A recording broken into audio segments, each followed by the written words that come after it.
This is Echinocereus pentalophus. Look how big this flower is. This is probably the biggest Echinocereus flower that I have in my collection. I measured this one, the biggest flower. This is 4 inches across.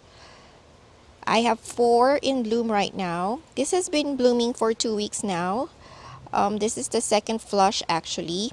Now this Echinocereus, it grows long arms. As you can see, this one, it is very long. It will grow longer if I let it. But what I do with this one, because it's very spiny and it's very difficult to handle with all those arms, especially if I have to move the pots around. So what I do is I actually cut off the arm. See, there's one right there. I cut it off after its blooming season. I don't let it grow too long. Anyway, when I cut it, it easily grows off an arm. Here's another one right here that I cut off. Right there, see? So I cut that one off and more arms grew around it. And those new arms that grows after about a year or 2 years, it is ready to bloom again. And then you will end up with a really full pot of Echinocereus pentalophus like this one.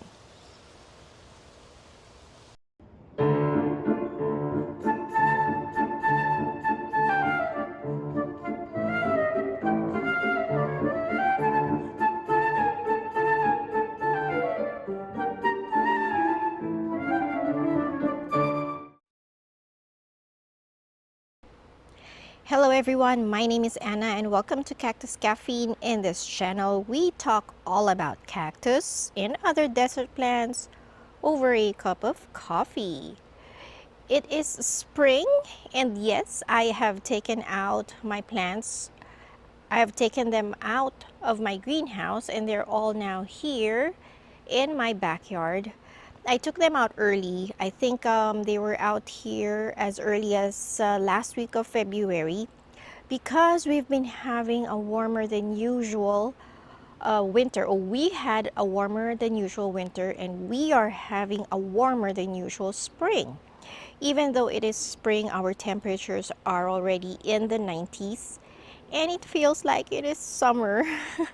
And that is why also I have very early bloomers. So I have a few cacti here that are already in bloom and lots more are also in bud.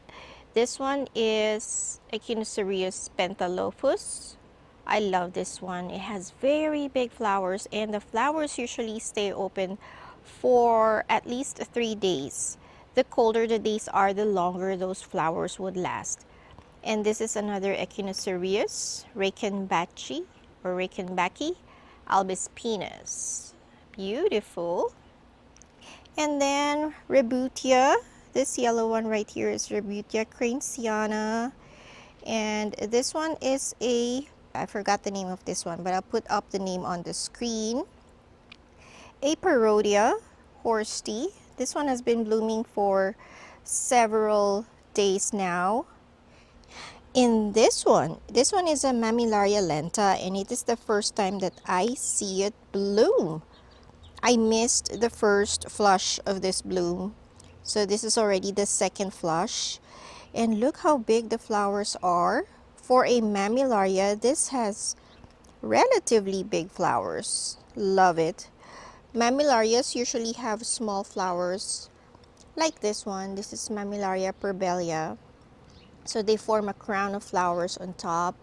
This is also a Mammillaria. And I have also another Mammillaria here. This is Mammillaria spinosissima that is also in bloom. So yeah, a lot of them are already developing their buds this early. See that? That would be exciting. Okay, so lots more forming their buds, more Rebutias forming their buds. I watered these the first time I did a heavy watering after their winter rest. I remember is right before I took them out of the greenhouse. So I watered them 4th week of February. I did a heavy watering. And then about 2 weeks ago in March, I fertilized them for the very first time this year. So I already did a heavy watering, and then the second heavy watering was with fertilizer. That was about 2 weeks ago. The Trichocereus and Echinopsis in the garden are also forming their buds. This is a Trichocereus. This is Trichocereus flying saucer. Okay, and Echinopsis. This is my pink Echinopsis rainbow burst in bud. Ooh, this is a first time bloomer. This is a blood brother, Trichocereus. I've never seen the flower on this one. I'm very excited for that. Okay, more buds forming. And then like I told you guys before in my previous videos, this garden, all the way there, I need to do some adjustments in here. I would have to pull out some or trim out some because it is getting very crowded. These gardens have been in here for years, and it's about time that I do a reset. Try to give them more space. Try to give me more space when I do my weeding. It's been hard to get in there with all these cactus now overgrown. Okay, this is the opuntia, also needs some pruning. And I mentioned to you guys before also this Echinopsis candy cans. It has grown very large for this space. It's leaning, it's growing on top of other cactus. So I will remove these. But then I am just going to let the blooming season pass. I am going to enjoy the blooms of all these cactus, all these Trichocereus and Echinopsis one last time this year. And after the blooming season is done, then I'm going to be doing changes in these gardens. See that one? There's several buds in there. So I'm excited to see all those when they form. This Echinopsis candy cans, it forms very large white flowers. I think this is the biggest flower I have in my garden. I think it's even bigger than my Trichocereus flying saucer. For those who are asking me questions on how they can make their cactus flower, I did several videos about that. I'll put the link up on the screen, and also I will make a playlist and put the link below this video. But what I can tell you guys right now is, of course, besides doing the basic care for cactus, like make sure they don't have wet feet all the time, give them plant them in a well-draining soil.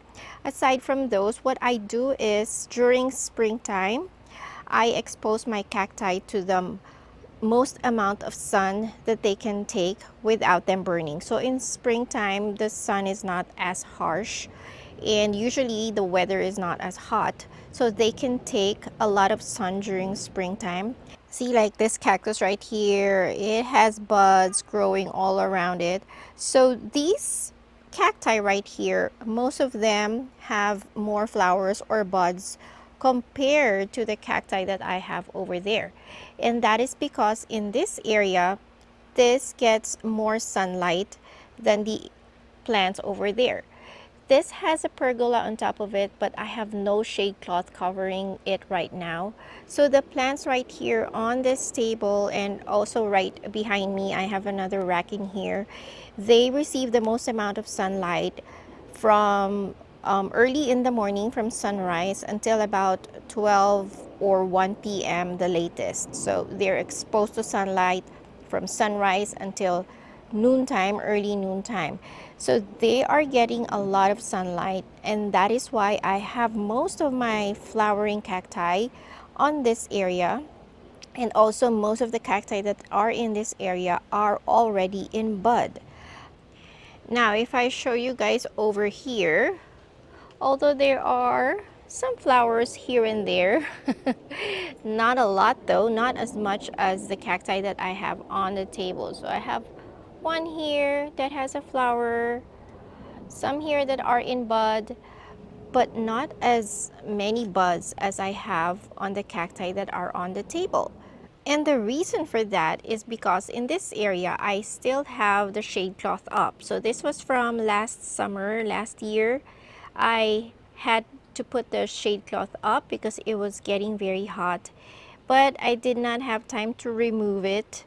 And hence, this area right here, although they're getting a lot of sun, it is partially shaded by the shade cloth. So my shade cloth is a 50% shade cloth. So they're not getting as much sunlight as they would want to receive this springtime, and hence that explains why they have less buds in this area. Sunlight really, I believe, plays a very important part in encouraging bud development. See this Echinopsis, it has no buds yet. This Trichocereus, no buds yet. But I showed you guys my garden earlier. My garden receives a lot of sunlight, and the Trichocereus and Echinopsis there are now all in bud. This Echinopsis, okay, has a few, but it usually develops more buds than that. These parodias, these are very reliable bloomers, Parodia autonis, but I could see that this year there's no signs of bud yet. So again, that's because this area receives a less sunlight. They're under a 50% shade cloth. So flower development or bud development is starting late in this area. So sunlight plus fertilizer, applying fertilizer early on in spring, for me, those two really encourages my cacti to form their flowers.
Today is April 1st. Happy April Fool's Day.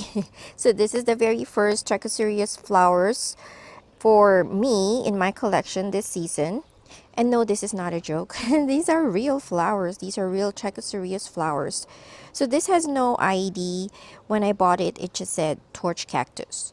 But it is very prolific all throughout this years. Every spring and every summertime, this would bloom profusely. There's a lot more buds on its way, see? So these are the very first few blooms. Now the color of this right now, I could see that it's orange, but usually as the days go by, this would slightly change its color. Sometimes it would turn into a salmon orange color. It would last for about 2 to 3 days, depending on how warm or how cool the weather is. The cooler the days, the longer these flowers would last. I also have another Trichocereus that is in bloom today. This one is my own hybrid. So when I pollinated my Trichocereus randomly, I would just, pollinate whatever flowers I have in bloom. So I don't know who the parents of this are.